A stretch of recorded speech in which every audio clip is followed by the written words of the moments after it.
How's it feel? Feels really good. I feel blessed. This feels like this whole situation of coming back home for me. A lot of family here. A lot of family was able to celebrate with me, and so it feels really good to be back home. And they take a lot of pride in the Elks. And heard a lot of stories. My grandma and grandpa actually had their first date here, and so yeah. So this is an amazing thing for me and my family, and I'm so excited. Just thanking God over and over again for it. I mean, this process has been maybe a whirlwind for you. I mean, it hasn't even been 2 months since you declared for the draft. So can you describe just what the last few weeks have been like for you?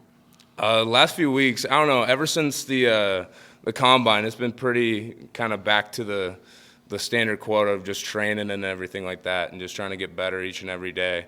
And so, just getting ready for training camp. But yeah, it was quick, especially on the front end. Everything leading up to the combine, and then from then on, it's been pretty smooth. But it was a bit of a whirlwind coming up here, and so thankful to be able to have this experience and being around everybody. You're kind of ahead of the game for a lot of players who are drafted today. You've already played some pro ball, a year in the USFL. You've been to a couple of NFL camps as well. How much does that help you?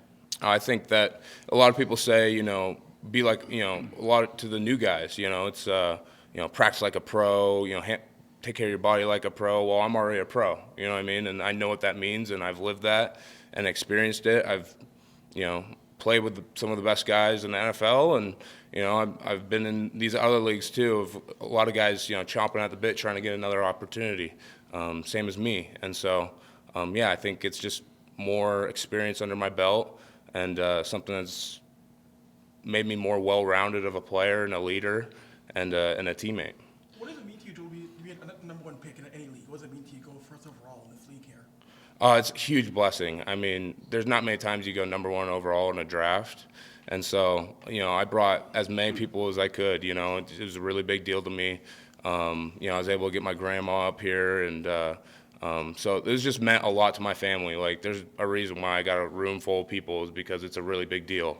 And we're really excited. My family's really excited. I'm really excited about being here.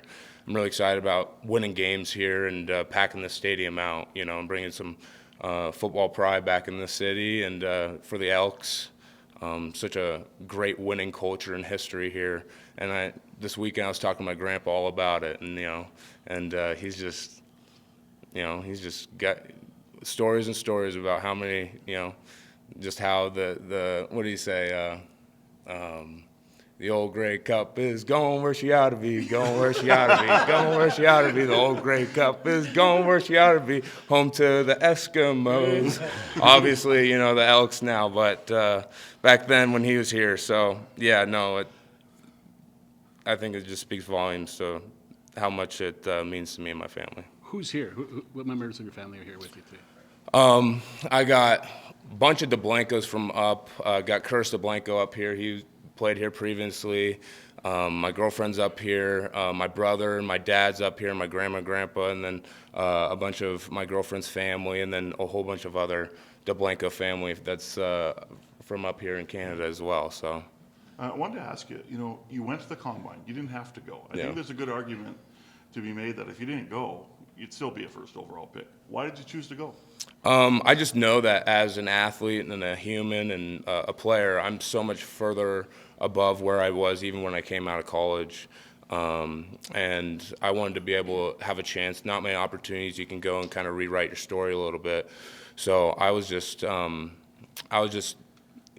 at the bit at the opportunity to go out and put some new numbers out there and everything like that. And so, like I said, you don't get many opportunities to go, put some new numbers out there and combine official numbers, and kind of change the narrative of you a little bit. And so, it takes a lot of work to, work your way up to where you're running a 40. You know what I mean? A lot of guys think you can just roll out there and run a 4.59. It takes, months of work. You know what I mean? It takes a lot of work to get to that point. And so, so it was a really special thing and something I'm so glad I did.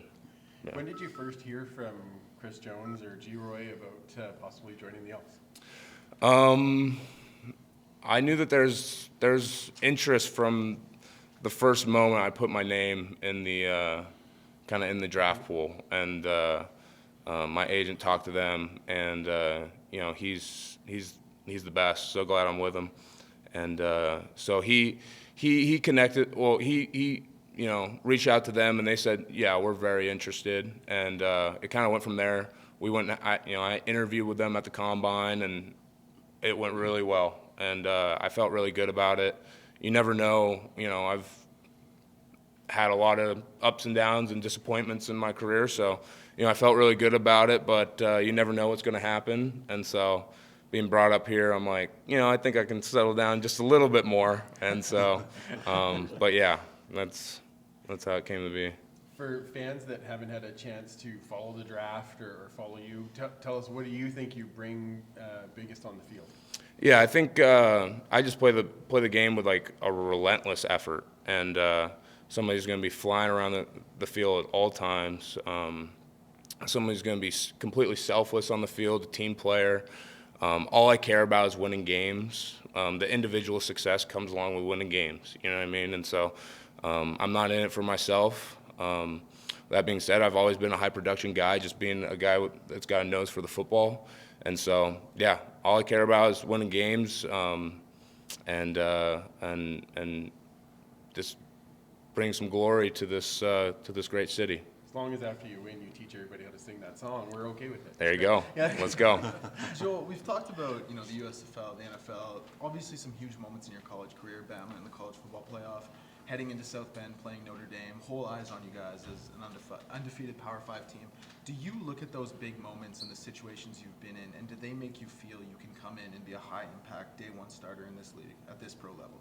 Yeah, I definitely do. And, you know, I think those big moments kind of prepare you, and when more big moments come, they don't have quite as big of an effect on you. And so, yeah, I think even it affected those big games in my college career, affected, you know, games that I had in my pro career so far, you know what I mean? And then I think it's going to be an even better stepping stone into this league, and hopefully a smooth transition. Obviously, there's a lot different with the game, but I'm excited, and I believe and trust myself, and I'm excited to be in Coach Shive's defense. I think we're going to fly around and make a lot of plays. Things happen quickly. A week tomorrow, you're on the field. There you go. Wipe some of that snow off the field. I don't know if you wipe the snow off the field up here, but or you just playing it, but Both. there you go. Clear to an extent. Yeah. Fantastic. Awesome. Thank you guys so much. Thank you. Yes, thank you. Congrats, man. It's good to see you. Yes, sir. Congrats.